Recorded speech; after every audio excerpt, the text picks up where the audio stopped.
CV Rana बहुत महान राजा थे। वे अपनी सच्चाई, न्याय और वचनबद्धता के लिए प्रसिद्ध थे। एक दिन देवताओं ने उनकी परीक्षा लेने का निश्चय किया। एक बार राजा ने एक बाज को कबूतर पर झपटे देखा। कबूतर अपनी जान बचाते हुए इधर उधर छिपने की जगह तलाश रहा था।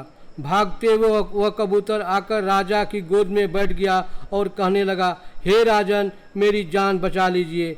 राजा ने प्रण किया हुआ था कि जो कोई उसकी शरण में आएगा वह उसकी रक्षा अवश्य करेगा। सीवी राणा ने कबूतर को अपनी गोद में छिपा लिया। बाज ने देखा तो कहने लगा, हे राजन, तुमने मेरे शिकार को छिपाया है। मेरा शिकार मुझे दे दो और मुझे अपनी भूख मिटाने दो।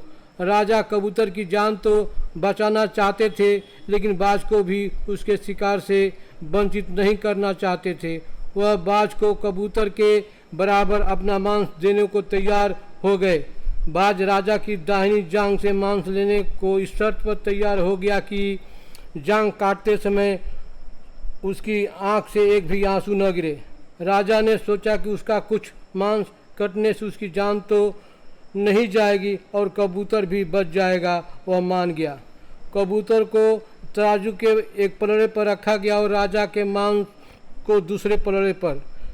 राजा अपना मांस काट कर रखता गया, लेकिन कबूतर वाला पलड़ा फिर भी भारी रहा।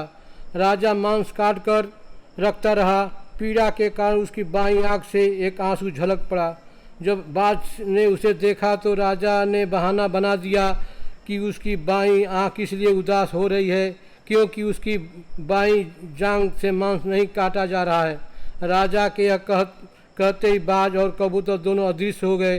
सीवी राणा परीक्षा में पास हो चुका था। देवता ने उसे आशीर्वाद दिया।